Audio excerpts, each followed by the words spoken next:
Assalamualaikum warahmatullahi wabarakatuh. Halo semuanya. Halo. Annyeonghaseyo. Di sini kami akan menjelaskan tentang konsep berpikir irfani. Irfani adalah masdar dari kata arafah yang artinya pengetahuan, yang mana pengetahuan ini didapat dari pengalaman. Irfani merupakan perjalanan menuju Allah Subhanahu wa taala yang merupakan metode pengenalan secara rasa yang benar terhadap Allah. Dalam prosesnya, seseorang harus menempuh berbagai fase yang dikenal dengan maqamat atau tingkatan-tingkatan dan ahwal atau keadaan. Dan dua persoalan itu harus dilalui oleh orang yang berjalan menuju Allah Subhanahu wa taala. Yang pertama yaitu maqamat. Maqamat dalam bahasa Arab adalah jamak dari lafaz maqam yang berarti tempat. Dan dalam literatur tasawuf, maqamat diartikan dengan tahapan adab seorang hamba dalam rangka wusul atau sambung kepada Allah dengan melakukan berbagai upaya. Nah, di sini kita akan menjelaskan 7 tingkatan di dalam maqamat. Yang pertama yaitu taubat. Taubat adalah maqam pertama yang harus dilalui setiap salik dan diraih dengan menjalankan ibadah, mujahadah, dan riyadhah. Istilah tobat diartikan sebagai berbalik dan kembali kepada Allah dari dosa seseorang untuk mencari pengampunannya. Yang kedua yaitu zuhud. Secara etimologis, zuhud adalah rogoba anisyai'i wa tarakahu, yakni tidak tertarik terhadap sesuatu dan meninggalkannya. Yang pada intinya zuhud adalah meninggalkan perkara duniawi dan lebih mengutamakan akhirat.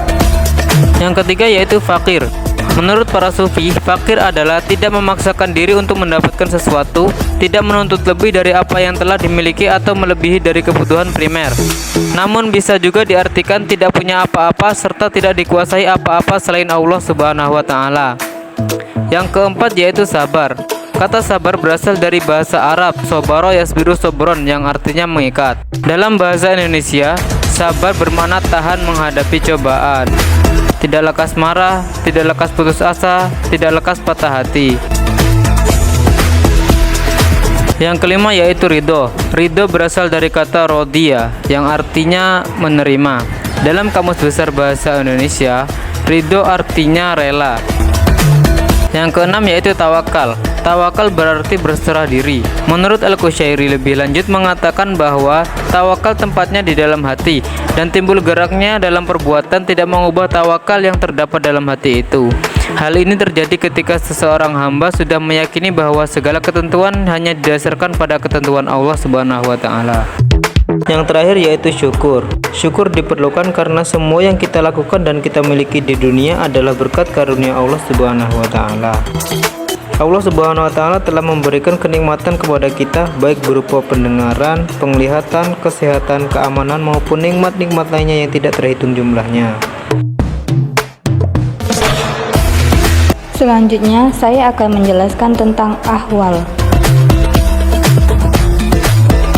Ahwal merupakan bentuk jamak dari hal.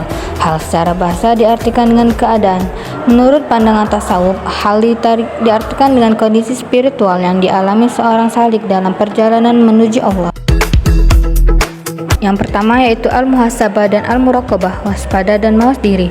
Waspada dapat diartikan meyakini bahwa Allah Subhanahu wa taala mengetahui segala pikiran, perbuatan dan rahasia dalam hati. Dengan demikian bahwa orang yang merasakan waspada akan selalu memperhatikan segala tingkah lakunya, karena sadar bahwa Allah Subhanahu wa taala selalu mengawasinya. Sedangkan mawas diri adalah meneliti dengan cermat segala perbuatan yang dilakukan sehari-hari, apakah sudah sesuai atau tidak dengan apa yang diperintahkan oleh Allah Subhanahu wa taala.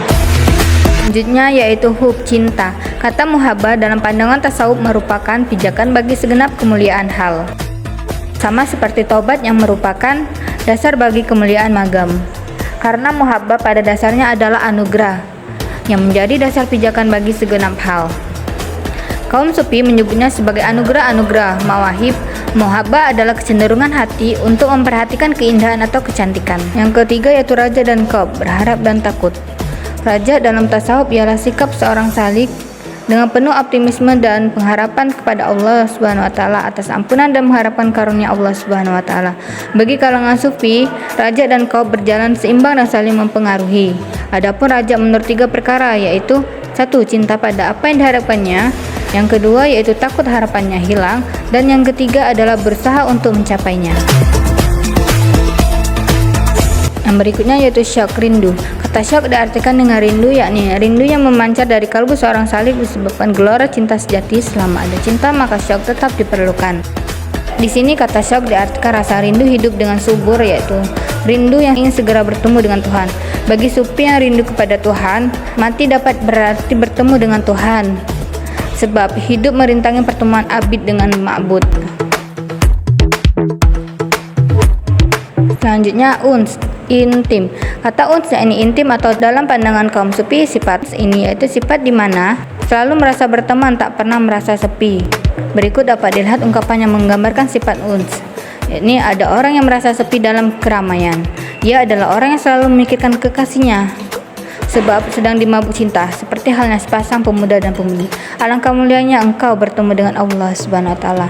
Artinya engkau selalu berada dalam pemeliharaan Allah Subhanahu wa taala.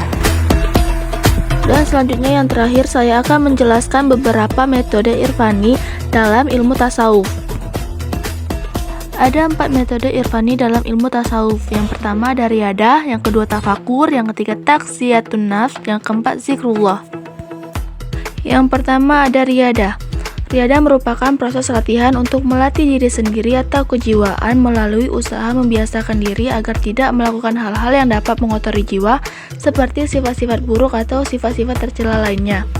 Proses ini haruslah dengan mujahadah atau niat yang sungguh-sungguh. Yang kedua yakni tafakur.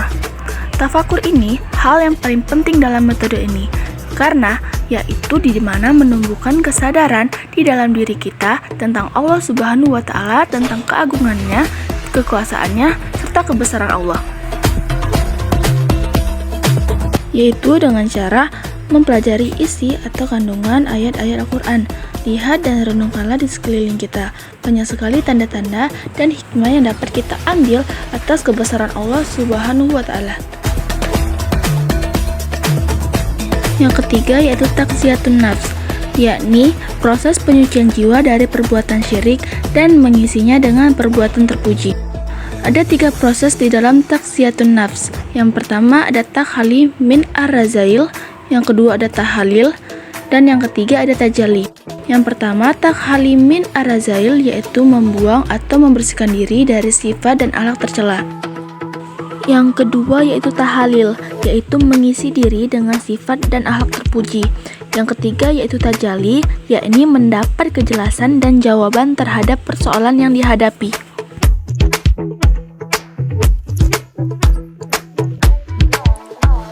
Yang keempat yaitu zikrullah, yang artinya mengingat. Zikrullah sendiri yaitu membasahi lidah dengan mengucapkan pujian-pujian kepada Allah Subhanahu wa taala. Zikir merupakan metode yang paling utama untuk memperoleh ilmu laduni. Ilmu laduni sendiri ialah ilmu yang Allah Subhanahu wa taala anugerahkan kepada setiap makhluknya sejak dari masa kandungan hingga sekarang. Dengan zikir kita kepada Allah Subhanahu wa taala dapat membersihkan hati secara menyeluruh.